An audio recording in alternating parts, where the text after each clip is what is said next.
తెలిసింది ఒకే ఒక వ్యక్తి, గౌరవ ప్రధాని శ్రీ నరేంద్ర మోదీ గారు. ఎక్కడో ఢిల్లీలో కూర్చొని ఆయన ఇక్కడ కూర్చొని మన గోదావరి జిల్లాలకు సంబంధించి, ఆంధ్రప్రదేశ్ నలుమూలల జిల్లాలకు సంబంధించి ఈ నీటి శుద్ధి చేసిన నీళ్ళు ఇవ్వాలన్న ఒక ఆలోచన ఈరోజు ఇంత బడ్జెట్ ఇచ్చింది. ఇది జేజేఎం, జల్ జీవన్ మిషన్. దీనికి ఇన్ని వేల కోట్లు ఇచ్చారు. ఎందుకు లేట్ అయింది మీరు మాట్లాడితే మొన్న ఈ మధ్యన ప్రతిపక్షం లేని గత కాలపు ముఖ్యమంత్రి వారి పార్టీ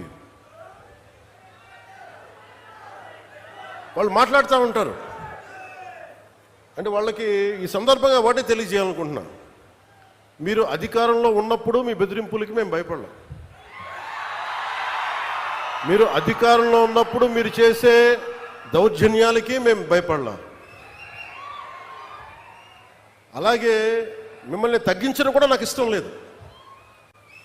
కానీ మీరు బాధ్యతగా మెలగకుండా ఒక్కొక్కరిని చంపేస్తాం, మళ్ళీ మేము వస్తాం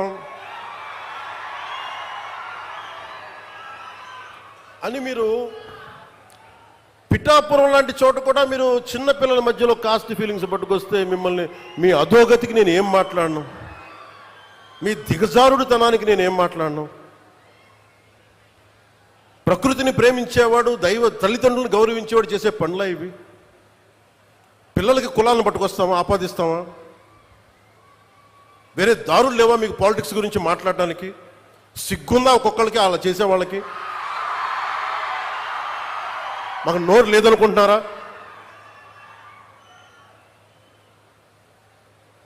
కూర్చొని మీరు కాంట్రాక్ట్లు వేస్తే కాంట్రాక్ట్లు వేసిన వాళ్ళందరినీ మేము బెదిరించేస్తాం, జైల్లో పెడతామంటే ఏమనుకుంటున్నారా మీరంతా?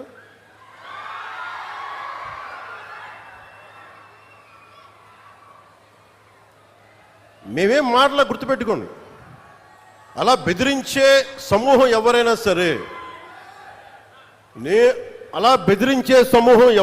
సరే, మిగతా వారి గురించి నాకు తెలియదు.